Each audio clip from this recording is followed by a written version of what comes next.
Hi అండి. నమస్తే. Welcome to Indian food lovers. ఈరోజు మన వీడియోలో కొత్త స్నాక్ రెసిపీ చూపించబోతున్నాను. చాలా టేస్టీగా ఉంటుంది. క్యారెట్ తోటి ఈజీగా 5 మినిట్స్‌లో చేసుకోవచ్చు. పిల్లలకి అప్పటికప్పుడు ఏదైనా చేసి పెట్టాలి అనిపిస్తే ఈ స్నాక్ చేసి పెట్టండి. చాలా ఇష్టంగా తింటారు. అండ్ మళ్ళీ మళ్ళీ ఇదే కావాలని కూడా అడుగుతూ ఉంటారు. అండ్ ఈ స్నాక్‌ని హెల్తీగా బియ్యం పిండితోని చేసి చూపిస్తున్నాను మీకు. ఇంట్లో ఓన్లీ బియ్యం పిండి అలాగే క్యారెట్స్ ఉన్నాయంటే చాలు ఈ స్నాక్ రెడీ అయిపోతుంది. క్యారెట్‌తో చేసే స్నాక్స్ ఎన్ని ఉన్నా ఈ రెసిపీని ఫస్ట్ ప్లేస్‌లో పెట్టొచ్చు. అంత బావుంటుంది. చూడ్డానికి పైన క్రిస్పీగా, లోపల కొద్దిగా మెత్తగా ఉంటాయి. చాలా ఈజీగా చేసుకునే స్నాక్ రెసిపీని. సో, ఇంకా లేట్ చేయకుండా ప్రాసెస్‌లోకి వెళ్ళిపోదాం. ఈ స్నాక్ కోసం నేను ఇక్కడ 4 క్యారెట్స్‌ని తీసుకుంటున్నాను. ఈ క్యారెట్స్‌ని చాలా చిన్నగా, మెత్తగా తురుముకోవాలి. ఇందులో చిన్న బ్లేడ్స్ ఉంటాయి కదా! వాటితోనే తురుముకోండి. ఇక్కడ మీరు కావాలి అంటే చిన్న చిన్నగా కట్ చేసుకొని అయినా మిక్సీ పట్టుకోవచ్చు. కాకపోతే అది కొంచెం పేస్ట్ లాగా అయిపోతుంది కాబట్టి తురుముకోవడం బెటర్. మీరు ఈ క్యారెట్స్‌ని కట్ చేసుకొని చేస్తే మాత్రం రెసిపీ అస్సలు రాదు. ఓన్లీ తురుముకుంటేనే బాగా వస్తుంది. క్యారెట్స్ అన్ని ఇలా తురుముకోవాలి. చూసారా ఎంత సన్నగా మెత్తగా ఉందో ఇలా తురుముకోవాలి. ఇక్కడ క్యారెట్ తురుములో నుంచి వాటర్ అనేది రిలీజ్ అవుతుంది కదా! దాంతో చాలా పని ఉంది. సో, సెపరేట్ చేయకుండా పర్లేదు. ఇప్పుడు ఒక మిక్సింగ్ బౌల్ తీసుకొని అందులో క్యారెట్ తురుముని వేసుకోండి. తర్వాత ఇందులోకి 2 టీ స్పూన్స్ అంతా వెల్లుల్లిని ఇలా సన్నగా కట్ చేసుకొని వేసుకోండి. ఇక్కడ వెల్లుల్లి వేయడం చాలా ఇంపార్టెంట్. ఎందుకంటే మనం స్నాక్ అంతా చేసిన తర్వాత వెల్లుల్లి రెబ్బలు అనేది తగులుతూ ఉంటే బాగా టేస్టీగా ఉంటుంది. అండ్ ఈ స్నాక్ అనేది వెల్లుల్లి ఫ్లేవర్ తోటి భలేగా ఉంటుంది.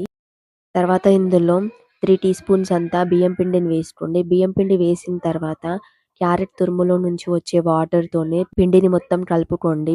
ఇక్కడ పిండిని బాగా పిసుకుతూ కలుపుకోవాలి. అలా పిసుకుతూ కలపడం వలన వెల్లుల్లి ఫ్లేవర్ అనేది మొత్తం అంతా క్యారెట్ తురుముకి మొత్తం పడుతుంది. ఇలా కలిపిన తర్వాత ఇందులోకి ఇంకో 2 టీ స్పూన్స్ అంతా బియ్యం పిండిని వేసుకోండి. అంటే ఇందులో నేను మొత్తం 4 క్యారెట్స్‌కి 5 టీ స్పూన్స్ అంతా బియ్యం పిండిని, అలాగే 2 టీ స్పూన్స్ అంతా వెల్లుల్లి ముక్కల్ని వేశాను.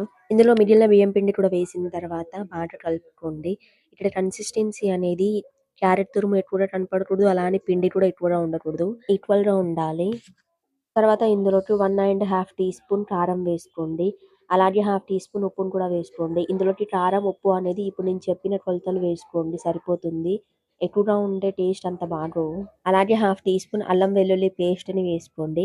దాంతో పాటు 1 టీ స్పూన్ సాంబార్ మసాలా సాంబార్ మసాలా ఏంటి అనుకోకండి. ఇందులో సాంబార్ మసాలానే వేసుకోండి. మసాలా కూడా వేసిన తర్వాత ఫస్ట్ అంతా ఒకసారి కలుపుకోండి.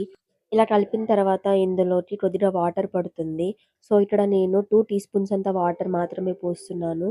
కన్సిస్టెన్సీ అనేది మరీ గట్టిగా లేదంటే మరీ లూజ్‌గా ఉండకూడదు. చపాతీ పిండి ఎలా అయితే సాఫ్ట్‌గా ఉంటుందో అలా ఉంటే సరిపోతుంది. ఇందులో వాటర్ అనేది మీరు ఎక్కువగా పోసారు అంటే నేను చెప్పిన రెసిపీ రాదు మీకు. వీటితోటి పకోడీలు ఏసుకోవడానికి పనికొస్తాయి. వాటర్ పోసుకున్న తర్వాత ఇలా గట్టిగా పిసుకుతూ కలుపుకోండి ఒకసారి.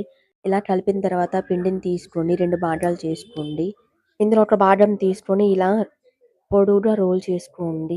మరి సన్నగా కాకుండా ఇలా కొద్దిగా లావుగానే రోల్ చేసుకోండి. ఇలా రోల్ చేసుకున్న తర్వాత దీన్ని 1 ఇంచు పొడవుతోటి చిన్న చిన్నగా కట్ చేసుకోండి. ఇలా కట్ చేసుకున్న వాటిని ఒక ఫోర్క్ తీసుకొని ఇలా ప్రెస్ చేసుకోండి. ఇలానే మిగిలినవి కూడా చేసుకొని పక్కన పెట్టేయండి. అలా చేస్తే చూడ్డానికి బావుంటుంది చాలా అట్రాక్టివ్‌గా. ఇష్టంగా తినాలి అంటే వాళ్ళకి ఏదో ఒకటి అట్రాక్టివ్‌గా ఉండాలి. అందుకే ఇలా చేసి పెట్టారు అంటే చూడ్డానికి బావుంటాయి. బాగా తింటారు ఇష్టంగా. ఇలానే మిగిలినవన్నీ చేసుకొని పక్కన పెట్టేయండి. ఇవి ఎక్కువ మందంగా అలాగే పొడువుగా లేకుండా ఇలా మీడియం సైజ్‌లో ఉంటే సరిపోతుంది. పక్కన స్టవ్ ఆన్ చేసుకొని నూనెని వేడి చేసుకోండి. నూనె వేడైన తర్వాత ఇందులో ఒక్కోటి వేసుకోండి. అన్నీ ఒకేసారి వేయకండి. అలాగే మీరు ఒకవేళ కొన్ని చేశారనుకుంటే అన్నీ ఒకేసారి ఫ్రై చేసుకోండి. ఆర్ లేదు చాలా ఉన్నాయంటే సగం సగం ఫ్రై చేసుకోండి. ఇక్కడ నేను చేసినవి కొన్నే ఉన్నాయి. అందుకని అన్నీ ఒకేసారి ఫ్రై చేసుకుంటున్నాను. ఇలా అన్నీ వేసిన తర్వాత వేగానే గరిటె పెట్టి కలపకుండా కొద్దిసేపు ఆగిన తర్వాత రెండో వైపు తిప్పుకోండి. ఇలా రెండు వైపులా క్రిస్పీగా మంచి కలర్ వచ్చే వరకు నూనెలో ఫ్రై చేసుకోవాలి.